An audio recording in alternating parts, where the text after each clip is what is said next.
Hickok 45 here. The last 44 Magnum I would ever sell. I wonder which one that might be. Get a lot of questions about what's your favorite gun, or what's your favorite 44, what's your favorite revolver, and that sort of thing. Well, maybe this will answer that question, okay? Because when you think about, as you all have done, I do, you know, with your firearms, what would be the last rifle I would ever sell or get rid of? What would I keep right to the end if I really got desperate for money? Which handgun would I make sure I hung on to and I would never sell? Well, we all think about those things, and I thought maybe you'd be interested in my choices, maybe for some different guns. Today we're doing 44 Magnums. You know, it's one of my very favorite calibers, cartridges, chamberings, you know, revolvers. So wonder which one of these would be the last one I'd let go. All right, well, I've got 5 on the table because a couple of them are deserving honorable mention, and then I think then there's another 3 that I would have to choose amongst. All right, so just let me show you what we got real quick. We've got, you just saw this recently, this little short baby, this 629-4. We did a video with that recently. That is a nice little 44 Magnum, and that's, like I said, 686-4, highly polished, just a really nice one. I've had that, I don't know, 5, 6, 8 years, maybe longer. This is model 29 8 3/8. I've had a long time, since 74, and it's had a lot of rounds through it. You've seen that in several videos. You can tell it's worn. Okay, that's 44 Magnum. Hey, guess what? They all are. This is one I've had just 2 or 3 years. Bought it up in Columbus, Ohio. Found it up there. I was up there to speak at a Second Amendment rally, and got myself in trouble while I was there. Bought a gun. Yeah, not really trouble, but yeah, had to have that. That's the Dirty Harry Special, 6.5 inch, 44 Magnum, model 29. And of course, it's also a -2, like this one. So it goes back into the 70s, early 70s. And then my Redhawk. Yeah, that's a nice firearm. I don't shoot it as much, but I like it. You've seen it out. I think in the big game hunt I hardly missed, as I recall. It's just a good shooter, good shooting gun. Big old heavy Redhawk 44 Magnum. Like it a lot more than I ever thought I would. And then the 4-inch model 629, the old pinned and recessed one. You know, 3 of these are pinned and recessed, so they go back into that era. Stainless, but yet still pinned and recessed. Pretty cool, huh? So big old 4-inch. Elmer Key Special, he liked a 4-inch 44 Magnum. So that's the array, and I like them all. Guess what your clue is that I like all of these? I'll wait for an answer. Duh, could it be the fact that I bought these? Okay, that's a clue, huh? I like them, or I wouldn't own them. I would have traded them or whatever, but yeah, I own all these. All right, so what do I think? I like them all. I do not shoot maybe this one, the Redhawk, or the 4-inch 44 as often for just various reasons. I like them though. I'm going to put those 2 in honorable mention category, okay? So they're in honorable mention area. And these are my 3 finalists, okay? So now that I've held you in suspense for a while, let's look at these 3 more closely. Why do I like these maybe a little more than those? Yeah, it's hard to do that and say, you know, with authority what you like the most, isn't it? It's like choosing amongst your children if you have a bunch of children. Oh, I like Billy better than Tommy. You know, they're just different for one thing. But I like these because the 6.5 inch 44 mag is the Dirty Harry Special. And it's not easy to find in 6.5 inches. I've not even had this all that long, but it makes my top 3. I really like it. It's a good feeling firearm. When I bought the 8 3/8, this is the one I was really looking for. And if it had been available, I would have bought this one back in 1974. I think it's kind of the perfect barrel length, great balance. 44, it doesn't kick too much because it's got some length to it. And it's an old one like I like, the pinned and recessed. Just a really nice firearm. So being the actual movie gun, and then also just being a well-balanced, really nice revolver. and an old one. You know, it has to be in the top three, doesn't it? And of course, this one, having had it so long, ranks really way up there. And with that long barrel, 8 3/8 inches, you get very, well, I won't say mild recoil, depending on what you fire in it. 44 Magnum has some recoil, but it does help dampen it by having that long barrel, that long sight radius.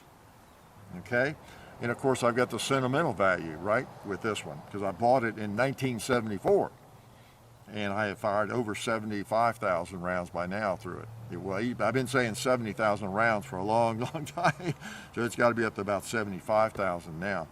Had some work done on it, but she still cranks and does fine. And 1974 is a long time ago. To have something that long, you can understand the sentimental value. That's 25, 35, 45, 46 years, right, by my calculation, as I stand here and speak today. So that one has a lot going for it in that regard, and it's always shot well. I shoot it as well as any other 44 Magnum I have ever owned, I guess. Okay, so that one has a lot going for it. This one has a lot going for it. You heard me brag on it in a recent video. I like to shoot 44 specials in it, but I sometimes shoot Magnums. In fact, why don't we do that real quick? I think these three that make the top, I think I should at least fire 5 or 6 in each one. Let's shoot real quickly. And I like this one because it is so, the cool factor is out the roof. It's a beautiful gun. Feels great in the hand, unless you're shooting 44 Magnum. Okay, let's shoot well, we got targets out here. Woo! And we'll smoke a little pot while we're here. How about that? Yeah, and I'll even put a couple on that target. Click. Great feel to it, a great look, versatile. If you want Magnum power, you've got it. You want to shoot something that's a little milder, like 44 Special, that's fine too, right? And let's shoot this baby. We'll put Magnums in this thing. I said something about how you get milder recoil because of the long barrel, which is true, but you still know you're firing a 44 Magnum. So is that a thing of beauty?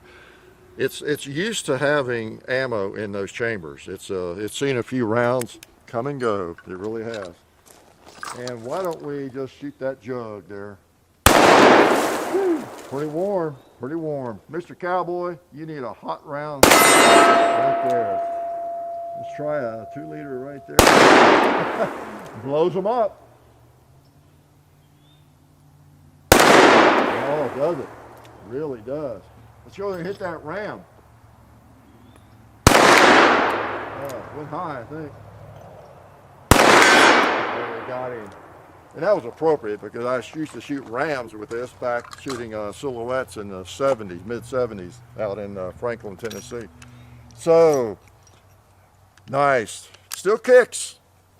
And let's try this one. I don't know what to shoot. What do I want to shoot, Magnums or Special? Let's just shoot Specials in it. How's that? This 6.5 inch is a nice length. You get a really, really good sight radius, and it's a long enough barrel, okay? It feels good, good balance. Let's see if we can pop that buffalo over there. Yeah, I rocked him, but didn't knock him over. Woo, there he goes.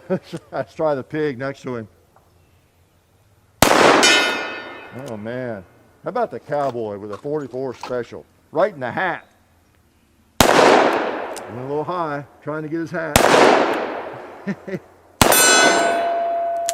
I'll just aim a little lower to make sure I hit him. That gun I like a lot. Feels good. Okay. Not as much sentimental value, but a great, great, great gun. All right, so shot them all. Just needed that to remind me how they feel and whether I like them or not. So, do we need a drum roll? Probably not. If you've been around a while, remember, this is the last one I would sell. If I were going into bear country, maybe I'd even carry one of the honorable mention ones. Maybe that 4-inch over there, stainless. I don't know, with hot ammo. Maybe I'd carry this one. Maybe that one, I don't know. Maybe I don't want that long barrel. But and I enjoy shooting all these equally, perhaps. But you know what I'm going to say? My number one choice has to be the old 8 3/8. Okay, because of all the reasons I gave. It has most of the same values that the others have. Great shooter, accurate, and it has unsurpassed sentimental value, right? Unsurpassed. So let's take 6 shots with it. It's the winner. It is the last one I'd ever sell. I'm gonna put some specials in it. Be easy on it, and I'm gonna guess what? Since it's the winner, we're gonna shoot the gong with it. How's that? It's the only one that gets to shoot the gong. All right. If I can hit it, right?